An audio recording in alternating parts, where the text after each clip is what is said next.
جی، شری Nagar central jail کے باہر جو واقعہ پیش آیا تھا، مصنف اس کا سرسری ذکر کرتے ہیں، لیکن یہ اہم ہے۔ اور ذاتی طور پر ان پر کیا اثر ہوا؟ وہ کہتے ہیں کہ انہیں روپوش ہونا پڑا۔ ہاں، حالات ایسے ہو گئے تھے کہ انہیں خود کو چھپانا پڑا۔ یہ بتاتا ہے کہ ماحول کتنا کشیدہ ہو چکا تھا۔ اس وقت کی سیاسی فضا کیسی تھی؟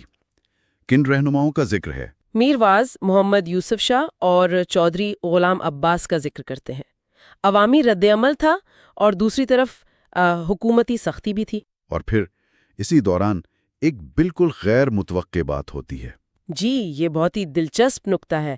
انہیں خبر ملتی ہے کہ مہاراجہ بہادر کی طرف سے انہیں ملٹری کراس دیا جا رہا ہے۔ یہ تو بڑا عجیب تضاد ہے۔ ایک طرف سیاسی سرگرمیوں کی وجہ سے روپوشی، دوسری طرف فوجی اعزاز۔ بالکل، یہ اس وقت کی پیچیدہ صورتحال کو ظاہر کرتا ہے۔ ریاست اور اس کے خاص طور پر فوجی اہلکاروں کے درمیان جو ایک نازک رشتہ تھا۔ اس کا کیا مطلب ہو سکتا ہے؟ کیا ریاست فوج کو سیاست سے الگ رکھنا چاہ رہی تھی؟ ہو سکتا ہے شاید فوجی افسران کی وفاداری کو قائم رکھنا مقصود تھا، یا پھر یہ محض ایک انتظامی کارروائی تھی جو پہلے سے چل رہی تھی۔ لیکن مصنف کے لیے یہ یقیناً ایک کشمکش کا باعث بنا ہوگا، ایک فوجی کا فرض اور اپنی کمیونٹی کے حالات کا احساس۔ ٹھیک، اب ہم آگے چلتے ہیں۔ 1947 کے قریب کے زمانے میں مصنف اس دور کا ذکر کیسے کرتے ہیں؟ وہ تقسیم ہند کے پس منظر میں بات کرتے ہیں، اور ان کے مطابق کشمیری مسلمانوں میں ایک طرح کی بے بسی تھی۔ بے بسی کس حوالے سے؟ قیادت کے فقدان کے حوالے سے اور ڈوگرا راج کے مبینہ مظالم کے حوالے سے۔ وہ شیخ عبداللہ کے کردار پر بھی تنقیدی نقطہ نظر رکھتے ہیں۔ اور سیاسی جماعتوں کا ذکر، مسلم کانفرنس وغیرہ؟ جی، مسلم کانفرنس اور چودھری غلام عباس، میر واز یوسف شاہ کا ذکر بھی کرتے ہیں وہ۔ تو مصنف کے خیال میں اس بے بسی کی وجہ کیا تھی؟ صرف قیادت کا فقدان یا کچھ اور بھی؟ بنیادی طور پر تو قیادت کا فقدان اور سمت کا تعین نہ ہونا۔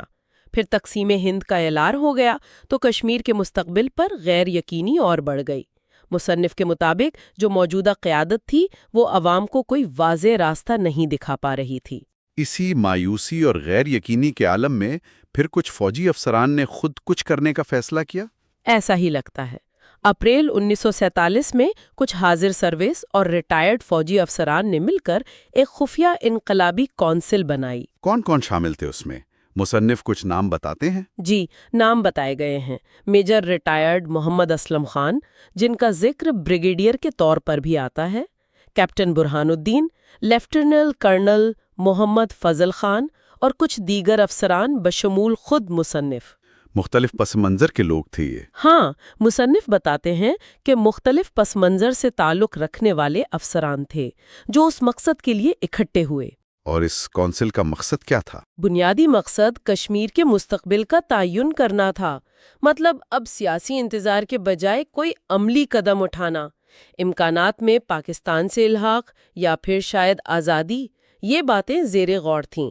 سب کچھ خفیہ رکھا جا رہا تھا۔ اور انہوں نے کوئی منصوبہ بھی بنایا تھا؟ جی، ایک منصوبہ تھا۔ مصنف کے مطابق میجر محمد خان جرال کو ذمہ داری دی گئی تھی کہ وہ 14 اور 15 اگست 1947 کی درمیانی رات کو کارروائی کریں۔ کارروائی کس قسم کی؟ سری نگر میں اہم سرکاری عمارتوں پر قبضہ کرنا، جس میں گورنر ہاؤس بھی شامل تھا۔ یہ تو بہت بڑا اور خطرناک منصوبہ تھا۔ وہ خود بھی تو ریاست کی فوج کا حصہ تھے یا رہ چکے تھے؟ بالکل، یہ انتہائی جرأت مندانہ قدم تھا۔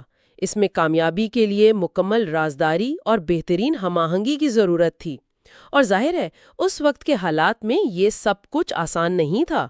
بہت سے چیلنجز ہوں گے۔ تو اگر ہم مصنف کے اس سفر کو دیکھیں، 1931 سے 1947 تک ریاستی جبر کا مشاہدہ، پھر ملٹری کراس کی پیشکش، اور آخر میں اسی ریاست کے خلاف انقلابی کونسل کا حصہ بننا۔ جی، یہ ایک غیر معمولی سفر ہے۔ یہ دکھاتا ہے کہ کس طرح حالات اور ذاتی تجربات نے ان کی سوچ کو بدلا۔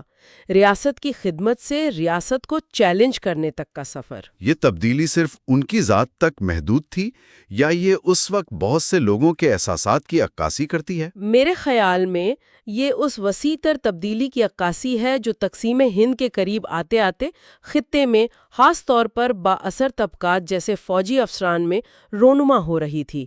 غیر یقینی تھی، امیدیں تھیں، مایوسیاں بھی تھیں۔ تو خلاصہ یہ ہوا کہ اس باب میں مصنف نے ہمیں اپنے ذاتی مشاہدات سے گزارا، 1931 کے واقعات، ملٹری کراس کا تضاد، اور پھر 1947 کی انقلابی کونسل اور اس کی خفیہ منصوبہ بندی تک لائے۔ جی بالکل، انہوں نے کشمیر کی خوبصورتی اور وہاں کے سیاسی اور سماجی حقائق کے درمیان جو فرق تھا اسے بھی اجاگر کیا۔ اور پاکستان کے قیام سے جڑی امیدوں اور پھر کچھ مایوسیوں کا بھی اشارہ ملتا ہے آخر میں۔ ہاں، صفحہ 132 پر اس کا ذکر ہے۔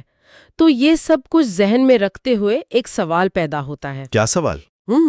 مصنف نے 1947 کے حالات، خفیہ منصوبہ بندی اور کونسل کے اندر کی ممکنہ پیچیدگیوں کا ذکر کیا، لیکن کیا کچھ ایسے غیر متوقع عوامل یا چیلنجز بھی ہو سکتے تھے جن کا ذکر شاید تفصیل سے نہیں ملتا، مگر انہوں نے اس منصوبے کی کامیابی یا ناکامی پر گہرا اثر ڈالا ہو؟ یہ واقعی ایک اہم نکتہ ہے سوچنے کے لیے۔ وہ کون سے عوامل ہو سکتے تھے؟ یہ سوال قاری کو تاریخ کے اس اہم لمحے پر مزید غور و فکر کرنے کی دعوت دیتا ہے۔ شاید حالات، بیرونی مداخلت یا اندرونی اختلافات، کچھ بھی ہو سکتا ہے۔ آج ہم کرنل حسن خان کی کتاب شمشیر سے زنجیر تک کے ایک بہت ہی خاص باب ادھورا پاکستان پر بات کر رہے ہیں۔ جی بالکل، اور یہ باب اس لیے بھی اہم ہے کہ کرنل حسن خان خود ان واقعات کے نہ صرف عینی شاہد تھے بلکہ ان میں شریک بھی رہے۔ ہاں، یہ بات تو ہے، ان کا اپنا تجربہ شامل ہے اس میں۔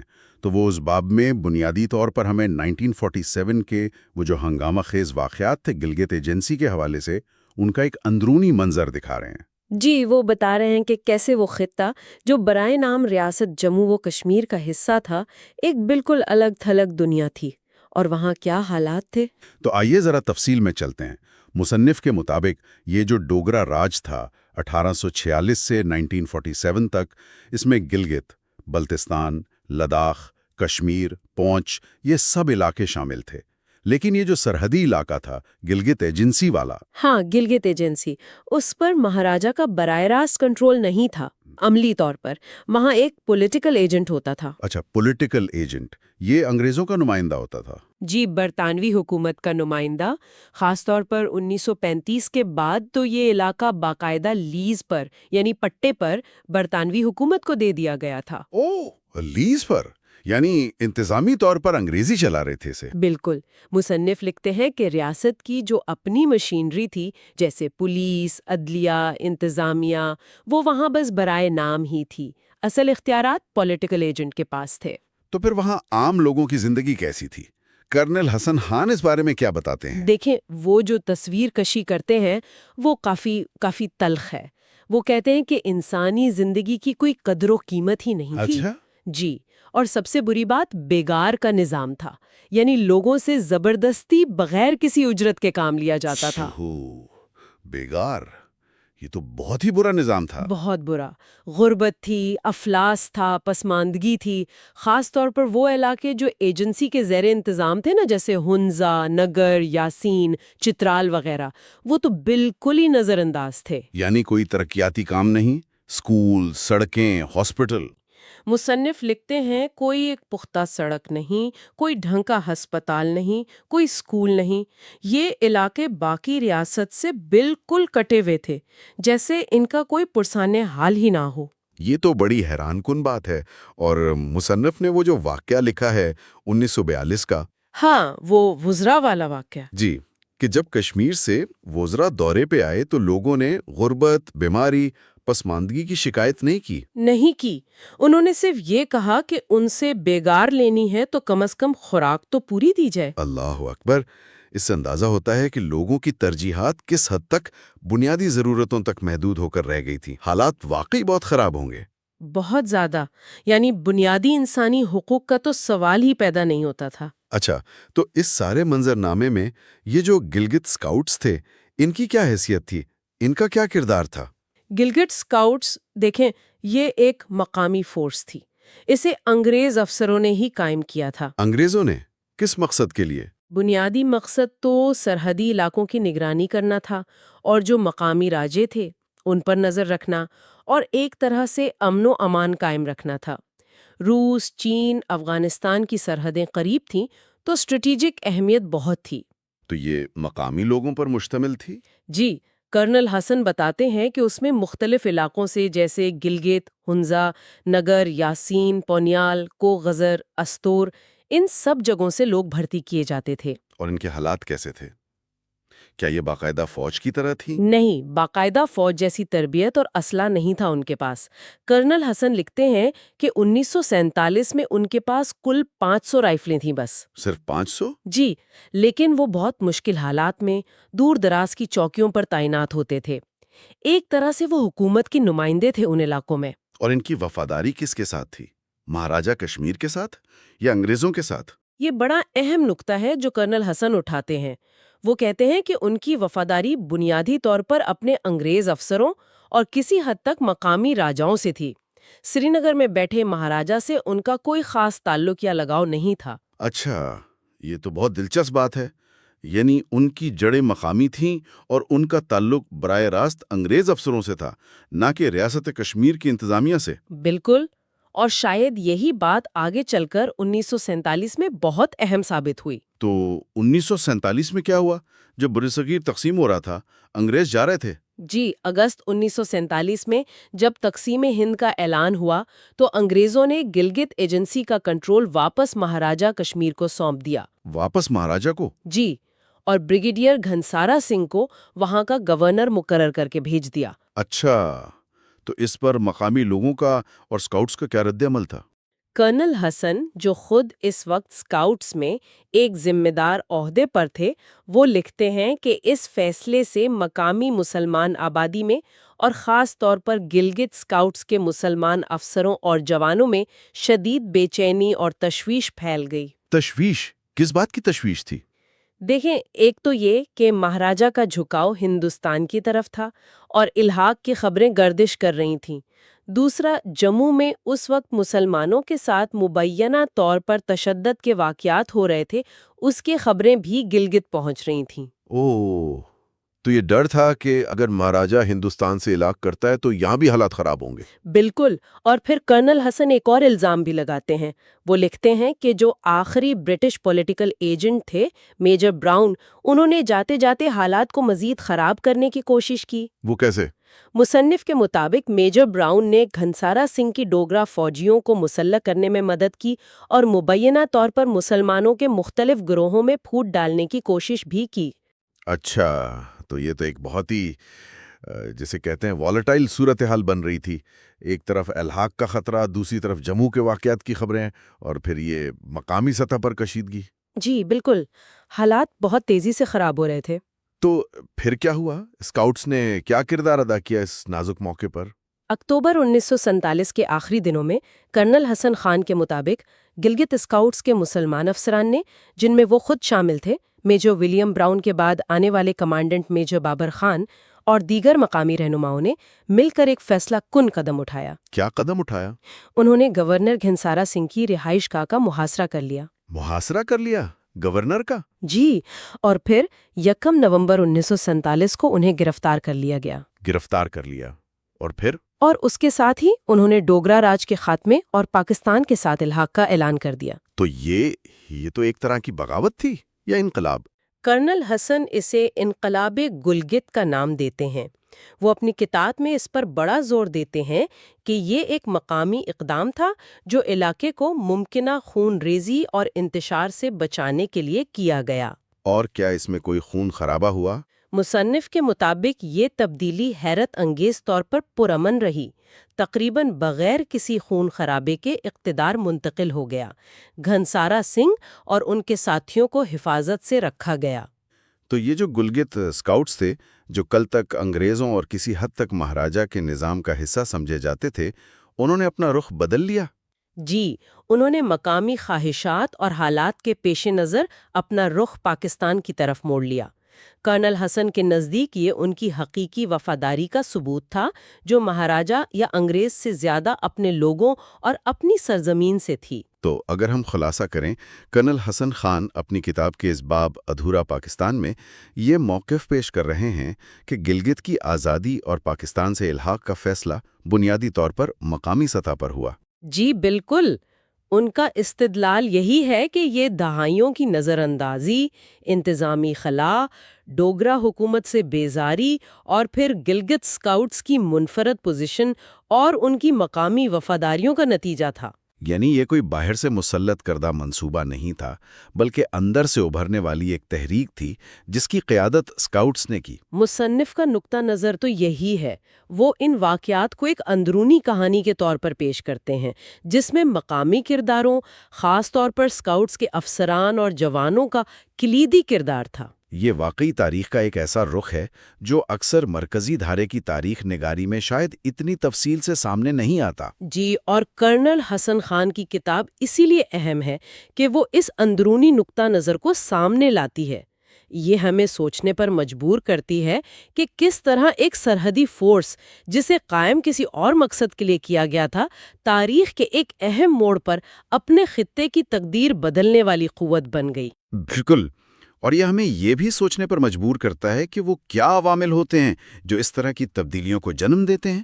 وہ جو نظر اندازی اور بیگانگی کا احساس تھا، شاید وہ ایک بڑا محرک بنا۔ یقیناً مصنف کے بیان سے تو یہی ظاہر ہوتا ہے، اور آخر میں یہ سوال ذہن میں آتا ہے جو آپ نے شروع میں بھی ذکر کیا کہ مصنف نے اس باب کا عنوان ادھورا پاکستان کیوں رکھا؟ ہاں، یہ ایک اہم سوال ہے۔ کیا وہ یہ کہنا چاہ رہے تھے کہ گلگت بلتستان کی یہ جدوجہد، یہ الحاق ابھی کسی لحاظ سے نامکمل تھا، یا اس کے کچھ پہلو تھے جو پورے نہیں ہوئے تھے؟ شاید یہ ایک ایسا سوال ہے جس پر غور و فکر کیا جا سکتا ہے۔ ہو سکتا ہے کہ ان کے نزدیک الحاق کے بعد بھی کچھ مسائل یا توقعات باقی تھیں جو پوری نہیں ہوئیں۔ یہ کتاب پڑھنے والوں کے لیے ایک سوچ کا نقطہ چھوڑ جاتا ہے۔ بالکل۔ تو کرنل حسن خان کی شمشیر سے زنجیر تک کا یہ باب ادھورا پاکستان ہمیں گلگت بلتستان کی تاریخ کے ایک فیصلہ کن موڑ پر ایک منفرد اور ذاتی تناظر فراہم کرتا ہے۔ جی، جو یقینی طور پر اس خطے کی تاریخ کو سمجھنے میں بہت مددگار ہے۔ آج ہم مرزا حسن خان کی کتاب شمشیر سے زنجیر تک کے ایک خاص باب پر بات کر رہے ہیں۔ یہ باب مصنف کے اپنے تجربات اور مشاہدات کی روشنی میں 1947 میں گلگت کی آزادی کی جدوجہد کو بیان کرتا ہے۔ جی بالکل، اور یہ اس لیے اہم ہے کہ یہ کسی باہر والے کی تحقیق نہیں، بلکہ ایک ایسے شخص کی آپ بیتی ہے جو خود اس سارے عمل میں مرکزی کرداروں میں شامل تھے۔ تو ہمارا مقصد ہے کہ مصنف کی زبانی ان واقعات، ان فیصلوں اور ان لوگوں کو سمجھے جنہوں نے گلگت کی تاریخ کا دھارا بدل دیا۔ ٹھیک۔ مصنف شروع میں بتاتے ہیں کہ تقسیم سے پہلے کا گلگت کیسا تھا۔ انگریزوں کی پروہیبٹڈ ایریاز پالیسی کا ذکر ہے، یعنی یہ علاقے ایک طرح سے بند تھے۔ جی بالکل، اسٹریٹجک اہمیت کی وجہ سے انگریز نہیں چاہتے تھے کہ یہاں زیادہ آمد و رفت ہو۔ مقامی لوگ اور باہر کی دنیا میں رابطہ بہت محدود تھا، ایک الگ تھلگ سی جگہ تھی۔ لیکن پھر 1947 آیا، تقسیم ہوئی، ظاہر ہے حالات بدلے ہوں گے۔ مصنف جب اس بدلتے منظر نامے میں واپس گلگت پہنچے تو انہوں نے کیا دیکھا، کیا محسوس کیا؟ وہ لکھتے ہیں کہ فضا میں ایک غیر معمولی تبدیلی تھی، ایک تناؤ تھا، لوگ بے چین تھے، مستقبل کے بارے میں غیر یقینی صورتحال تھی۔ کشمیر کا الحاق بھارت سے ہو رہا تھا، اور یہاں گلگت میں لوگ ظاہر ہے وہ مہاراجہ کے تحت نہیں رہنا چاہتے تھے۔ یہ ایک بہت اہم نقطہ ہے۔ تو مصنف خود کیسے پہنچے؟ سفر کیسا تھا؟ ہاں، وہ اس کا ذکر کرتے ہیں۔ وہ کشمیر کے بانڈا پورہ سے چلے، کوئی آسان سفر نہیں تھا، تقریباً 35 میل کا۔ وہ دشوار گزر پہاڑی راستہ، پگڈنڈیاں، پیدل اور شاید گھوڑے پر۔ اس سے اندازہ ہوتا ہے کہ رابطہ کتنا مشکل تھا۔ اور گلگت پہنچ کر فوجی صورتحال کیا تھی؟ گلگت اسکاؤٹس کا کیا کردار تھا اس وقت؟ دیکھیں، گلگت اسکاؤٹس تو وہاں موجود تھیں، ایک منظم فورس، لیکن کمان انگریز افسروں کے پاس تھی، جیسے میجر براؤن۔ تو وفاداری کا سوال بہت اہم تھا۔ کیا یہ اسکاؤٹس انگریزوں کا ساتھ دیں گے یا مقامی خواہشات کا؟ اور مقامی قیادت، شاہ رئیس خان جیسے ناموں کا ذکر ملتا ہے، ان کی کیا سوچ تھی؟ جی، شاہ رئیس خان اور دوسرے بااثر مقامی رہنما بھی تھے، ان میں بھی ڈوگرا راج سے آزادی کی شدید خواہش تھی۔ مصنف نے محسوس کیا کہ فوجی قیادت، یعنی وہ خود اور ان جیسے دوسرے افسران، اور مقامی سویلین قیادت، ان سب میں ایک آہنگی پیدا ہو رہی تھی۔ یعنی آزادی کی ضرورت کا احساس سب کو تھا، اور پاکستان سے الحاق کا جذبہ؟ بالکل۔ یہ جذبہ بہت مضبوط تھا۔ مصنف کو لگا کہ اگر جلد کارروائی نہ کی گئی تو شاید کشمیر یا بھارت کی طرف سے کوئی مداخلت ہو جائے اور موقع ہاتھ سے نکل جائے۔ یہ ایک فوری ضرورت بن گئی تھی۔ تو یہیں سے پھر وہ خفیہ منصوبہ بندی شروع ہوئی جس کا ذکر کتاب میں ہے۔ جی، خفیہ ملاقاتیں، مشاورت، مختلف گروہوں کو ایک پلیٹ فارم پر لانے کی کوشش، فوجی افسران، سویلین رہنما، اسکاؤٹس کے اندر کے لوگ، ان سب کو اکٹھا کرنا، ایک مشترکہ لائے عمل بنانا۔ یہ آسان تو نہیں رہا ہوگا، مختلف پس منظر، مختلف شاید مفادات بھی ہوں، کوئی چیلنجز اس مرحلے پر؟ مصنف تفصیل میں تو نہیں جاتے کہ کیا اختلافات تھے، لیکن وہ اس بات پر زور دیتے ہیں کہ مقصد اتنا بڑا تھا، یعنی آزادی، کہ اس نے سب کو جوڑ دیا۔ وہ لکھتے ہیں نا، دل دماغ پہ غالب آیا۔ ہاں، یہ جملہ بہت کچھ کہتا ہے۔ مطلب جوش اور جذبہ اتنا تھا کہ خطرات پس پشت ڈال دیے گئے۔ یقیناً کرنل حسن خان، خود کرنل مجید خان، لیفٹیننٹ غلام حیدر، یہ سب لوگ مل کر پلان بنا رہے تھے۔ گلگت اسکاؤٹس کے جوانوں کی حمایت حاصل کرنا سب سے اہم تھا، کیونکہ اصل طاقت تو انہی کے پاس تھی۔ تو پھر وہ رات آئی، 1 نومبر 1947، انقلاب کا آغاز۔ کیا تفصیلات بتاتے ہیں مصنف اس رات کی؟ مصنف لکھتے ہیں کہ فیصلہ ہوا کہ رات کے وقت کارروائی کرنی ہے۔ وہ خود ایک ٹیم لے کر گورنر ہاؤس گئے، جو ڈوگرا حکومت کے نمائندے بریگیڈیئر گھنسارا سنگھ کی رہائش گاہ تھی۔ گورنر کی گرفتاری کا عمل کیسا رہا؟ کیا کوئی مزاحمت ہوئی؟ جی، کچھ مختصر مزاحمت ہوئی، لیکن حملہ آور ٹیم تیار تھی، اور بلاخر بریگیڈیئر گھنسارا سنگھ نے ہتھیار ڈال دیے۔ مصنف اس منظر کو کافی ڈرامائی انداز میں پیش کرتے ہیں۔ ایک پورے دور کا خاتمہ تھا وہ لمحہ۔ گرفتاری تو ہو گئی، لیکن یہ تو آغاز تھا۔ اس کے بعد کیا چیلنجز سامنے آئے؟ فوراً بعد کئی بڑے چیلنجز تھے۔ سب سے بڑا تو غیر یقینی صورتحال تھی۔ کیا ہوگا؟ باہر سے کوئی رد عمل آئے گا؟ اور دوسرا، مواصلات کا فقدان۔ کوئی رابطہ نہیں تھا باہر کی دنیا سے۔ یہ وائرلیس والا خطرہ کتنا حقیقی تھا کہ خبر کشمیر یا بھارت پہنچ جائے؟ مصنف کے مطابق یہ بہت بڑا خطرہ تھا۔ اگر بروقت اطلاع پہنچ جاتی تو شاید بھارتی فوج مداخلت کر سکتی تھی، اس لیے وائرلیس سیٹ پر قبضہ اور اسے کنٹرول کرنا اولین ترجیحات میں سے تھا۔ اس فوری بحران سے نمٹنے کے لیے کیا کیا گیا؟ کوئی عبوری سیٹ اپ بنا؟ جی، ایک انقلابی کونسل قائم کی گئی۔ اس میں مختلف فوجی اور سویلین رہنما شامل تھے۔ مقصد تھا کہ فوری طور پر نظم و نسق سنبھالا جائے، امن و امان قائم رکھا جائے اور بیرونی رابطوں کو کنٹرول کیا جائے۔ اور میجر براؤن کا کیا بنا؟ انگریز افسر، ان کا کیا کردار رہا اس سب میں؟ یہ ایک دلچسپ نقطہ ہے۔ مصنف کے مطابق میجر براؤن کو بظاہر کسی نہ کسی طرح اس سیٹ اپ میں شامل رکھا گیا، شاید اس لیے کہ اسکاؤٹس پر ان کا اثر تھا، لیکن مصنف ان کی وفاداری پر شدید شکوک و شبہات کا اظہار کرتے ہیں۔ انہیں لگتا تھا کہ براؤن شاید اندر سے انگریز یا ڈوگرا مفادات کے لیے کام کر رہے ہوں۔ تو یہ ایک اندرونی چیلنج بھی تھا کہ کس پر بھروسہ کیا جائے اور کس پر نہیں۔ بالکل، یہ قیادت کے لیے ایک بہت بڑا امتحان تھا۔ ایک طرف آزادی حاصل کرنی تھی، دوسری طرف اندرونی طور پر بھی محتاط رہنا تھا۔ ان مشکلات کے باوجود، جیسا کہ آپ نے پہلے کہا، گلگت اسکاؤٹس کا کردار فیصلہ کن رہا۔ جی، مصنف اس بات پر بہت زور دیتے ہیں۔ اسکاؤٹس کی اکثریت نے انقلاب کا ساتھ دیا۔ ان کی وفاداری اور بہادری کے بغیر یہ کامیابی ممکن نہیں تھی۔ بعد میں ان کی تنظیمیں نو ہوئی، کمانڈ پاکستانی افسران کو ملی۔ کتاب میں اسکاؤٹس کی مختلف کمپنیوں کا بھی ذکر ہے اور مسلم اور غیر مسلم جوانوں کے تعلقات کا۔ ہاں، سرسری ذکر ہے۔ مصنف بتاتے ہیں کہ اسکاؤٹس میں مختلف علاقوں اور مذاہب کے لوگ تھے، اور اس نازک موقع پر بھی ان کے درمیان اچھے تعلقات قائم رہے۔ یہ اتحاد کی ایک مثال ہے۔ اچھا، جب آزادی کی خبر پھیلی تو عام لوگوں کا رد عمل کیسا تھا؟ زبردست جوش و خروش تھا۔ مصنف لکھتے ہیں کہ گلگت میں جشن کا سما تھا۔ پاکستان کا جھنڈا لہرا دیا گیا۔ لوگوں نے سکھ کا سانس لیا کہ ڈوگرا راج ختم ہوا۔ کیا یہ حمایت صرف گلگت شہر تک محدود تھی؟ نہیں، مصنف کے مطابق جلد ہی چلاس، پنیال اور دیگر قریبی علاقوں سے بھی انقلاب کی حمایت کی خبریں آنے لگیں۔ وہاں بھی لوگوں نے مقامی ڈوگرا اہلکاروں کو غیر فعال کر دیا۔ یہ ایک عوامی تحریک بن گئی۔ تو انقلاب کامیاب ہو گیا، گورنر گرفتار ہو گیا۔ اب اگلا مرحلہ یعنی حکومت چلانا، اس کے لیے کیا اقدامات ہوئے؟ ایک عبوری حکومت قائم کی گئی۔ شاہ رئیس خان کو اس کا سربراہ بنایا گیا۔ مختلف لوگوں کو مختلف ذمہ داریاں سونپی گئیں۔ محکمے بنانے کی کوشش کی گئی۔ لیکن یہ کتنا مشکل رہا ہوگا؟ وسائل نہیں، تجربہ نہیں۔ بہت مشکل۔ مصنف خود لکھتے ہیں کہ وسائل نہ ہونے کے برابر تھے۔ انتظامی تجربہ کسی کو نہیں تھا۔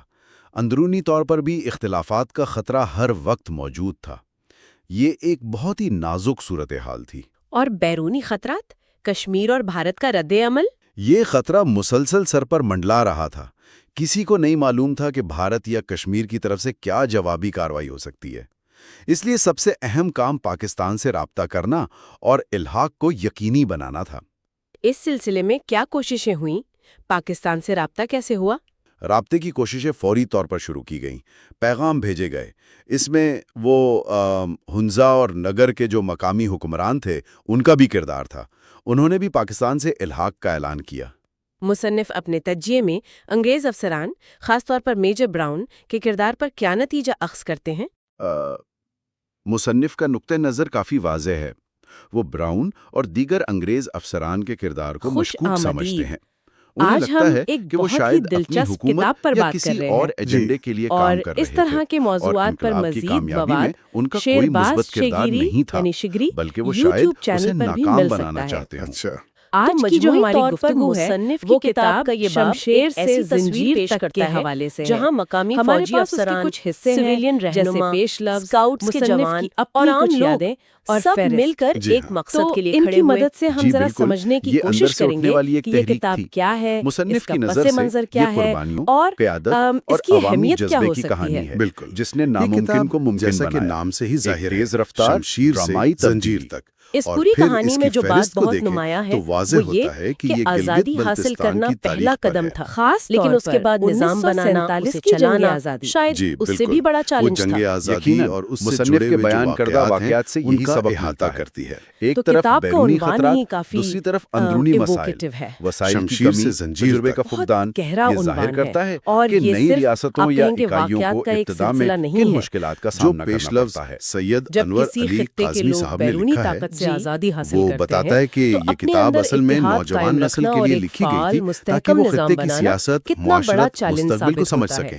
خاص اچھا، طور پر جب یہ ایک ارد گرد اہم غیر نقطہ ہے۔ یقینی اور انہوں نے صورتحالوں یہ بھی اور ذکر اپنے کیا ہے کہ جو وسائل بھی اصل محدود ہوں۔ مسودہ تھا یہ کرنل بہت صاحب اہم کا، سوال وہ ہے بڑی جس پر غور کرنے کی خستہ ضرورت حالت ہے۔ میں ملا تھا۔ تاریخ کے یہ تو اسے واقعات کتابی ہمیں شکل دینا حال بھی اور ایک مستقبل آپ کے کہہ لیے لیں بہت محنت کچھ طلب کام سکھاتے تھا۔ ہیں۔ یہ صرف تاریخ